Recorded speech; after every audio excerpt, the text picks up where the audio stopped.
Praise the lord. దేవునికి స్తోత్రం కలుగునుగాక. దేవుని బిడ్డలారా, ఉదయకాల సమయమున మీ అందరికీ నా శుభవందనాలు తెలియజేస్తూ ఉన్నానండి. ప్రతిదినం ఉదయకాల సమయమున దేవుని వాగ్దానంతో మీ ముందుకు వచ్చే కృపను దేవుడు మాకు అనుగ్రహిస్తూ ఉన్నారండి.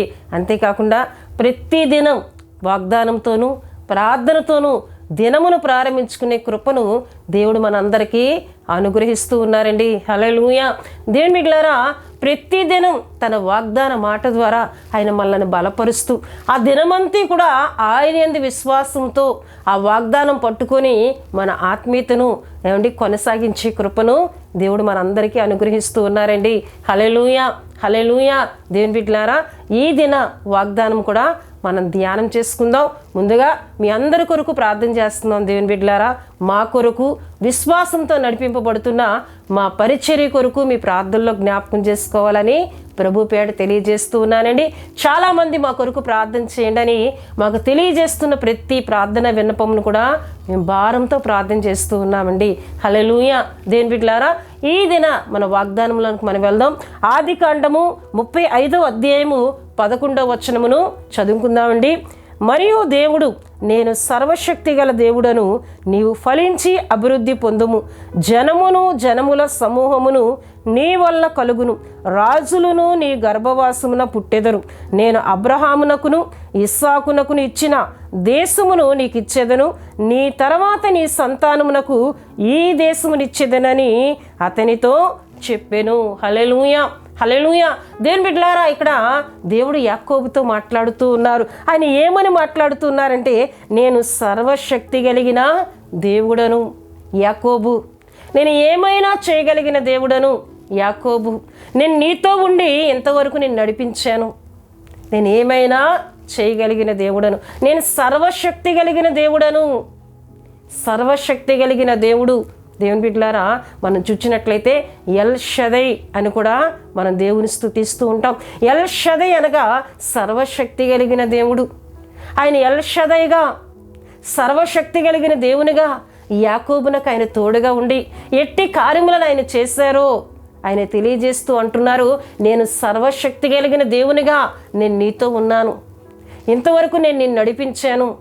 ఏ విధంగా నేను నడిపించాను అంటే, దేవుని బిడ్డలారా, యాకోబును మనం జ్ఞాపకం చేసుకున్నట్లయితే, యాకోబు తన తండ్రి అయిన ఇస్సాకు దగ్గర నుంచి రెబకా యొద్ద నుండి తాను పద్దనారాములో ఉన్న తన మామయ్యైన లాబాను యొద్దకు తన ప్రయాణమై వెళ్ళినప్పుడు మనం చూసినట్లయితే, దేవుడు ఒంటరిగా ప్రయాణమై వెళ్తున్న యాకోబునకు ఆయన తోడుగా ఉండి ఆయన నడిపించినట్లు దేవుని వాక్యంలో మనం చూస్తాం.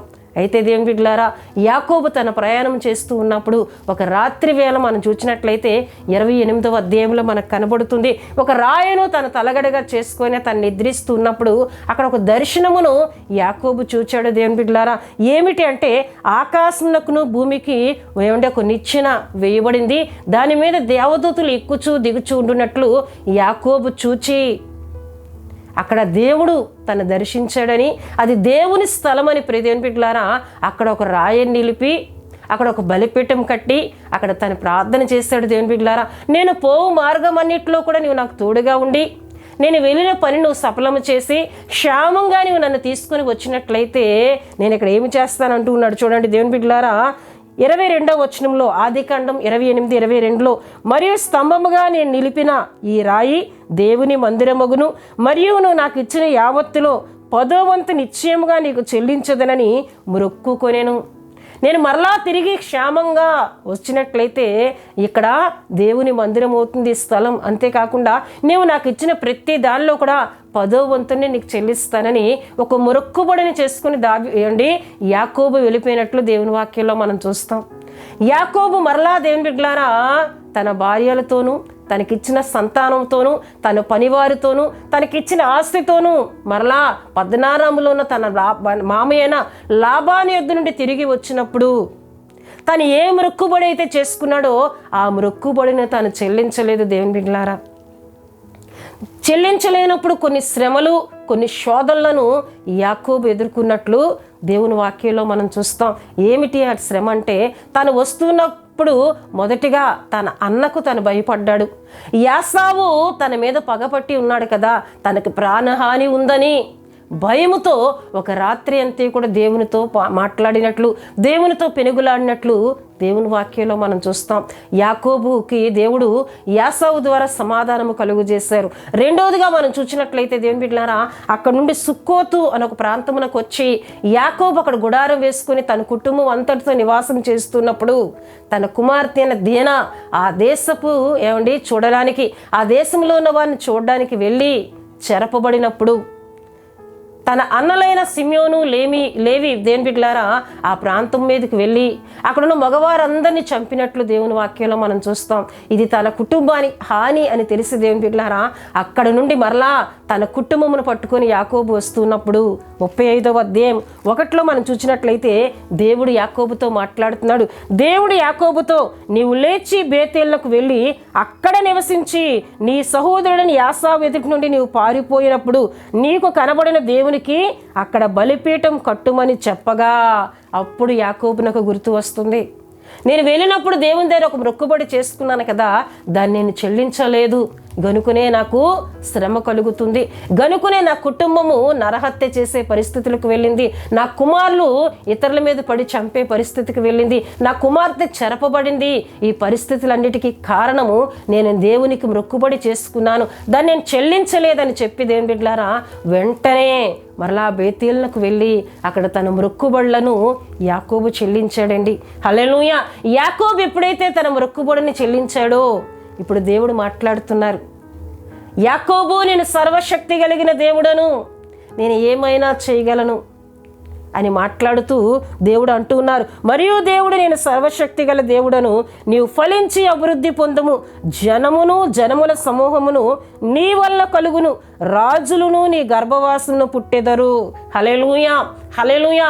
యాకోబు, నీ సంతానము నేను ఆశీర్వదిస్తాను. తన సంతానము విషయంలో యాకోబులో ఒక భయం ఉంది. తన కుమార్తె చెరపబడింది, తన 2 కుమారులు నరహంతకులుగా చేయబడ్డారు. తన కుటుంబ విషయంలో ఒక దిగులుతో ఉన్నాడు యాకోబు. దేవుడు మాట్లాడుతున్నారు, యాకోబు నువ్వు భయపడవద్దు, నీ సంతానాన్ని నేను ఆశీర్వదిస్తాను, నీ సంతానములో నుంచి, నీ గర్భవాసము నుంచి రాజులు పుడతారు, రాజులు నేను తీసుకురాబోతున్నాను, నీ సంతతిని నేను ఆశీర్వదింపబోతున్నాను అని దేవుడు మాట్లాడుతూ, ఇక మీదట నీ పేరు యాకోబు అనబడదు అని మనకి చూడండి 10వ వచనంలో కనబడుతుంది. అప్పుడు దేవుడు అతనితో, నీ పేరు యాకోబు, ఇక మీదట నీ పేరు యాకోబు అనబడదు, నీ పేరు ఇశ్రాయేలు అని చెప్పి అతనికి ఇశ్రాయేలు అని పేరు పెట్టాను.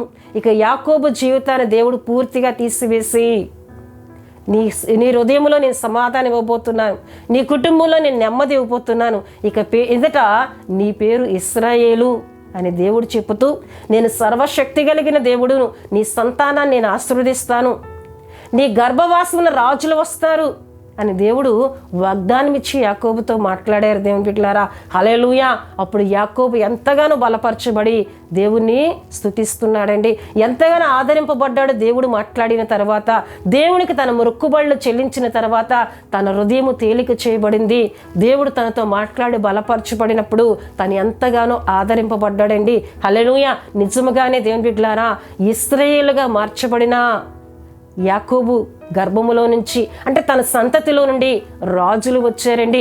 దేవుడు ఇశ్రాయేలును ఏర్పరచుకున్నారు, దేవుడు ఇశ్రాయేలును ప్రత్యేకపరుచుకున్నాడు. దేవుడు ఇశ్రాయేలులో నుంచి రాజులను తీసుకొని వచ్చారు, యోధాలోంచి దేవుడు రాజులను తీసుకొని వచ్చారు. హల్లెలూయా, హల్లెలూయా. తాను చేసిన వాగ్దాన ప్రకారమే దేవుని బిడ్డలారా రాజులు ఇశ్రాయేలు సంతతిలో నుంచి వచ్చారండి. హల్లెలూయా. ఆయన వాగ్దానం చేసి నెరవేర్చే దేవుడు, వాగ్దానం చేసిన దేవుడు నమ్మదగిన దేవుడు.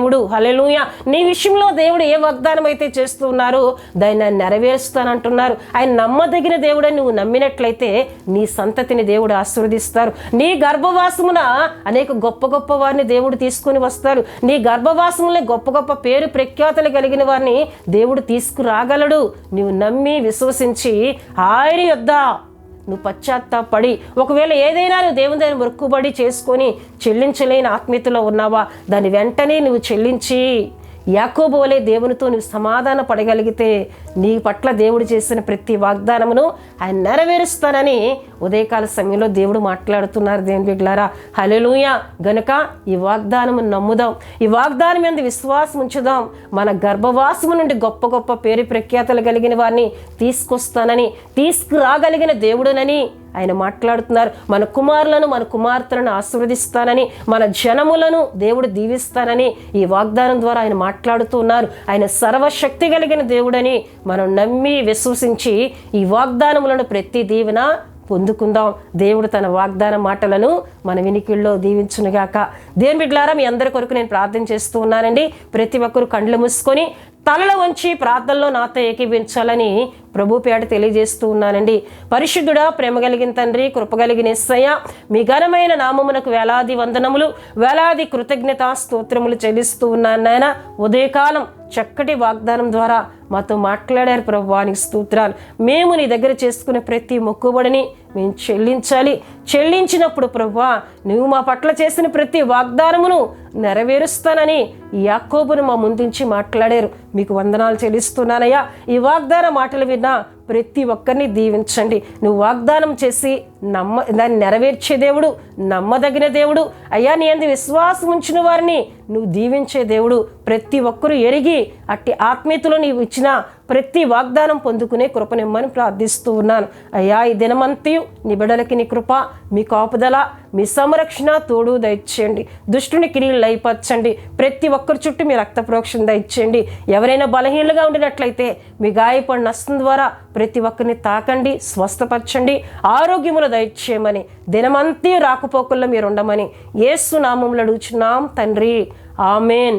యేసు రక్తమే జయం, ప్రభుయేసు రక్తమే జయం. ప్రభుయేసు రక్తం సంపూర్ణమైనది. అపవాది క్రియలకు అనంత నాశనం కలుగునుగాక.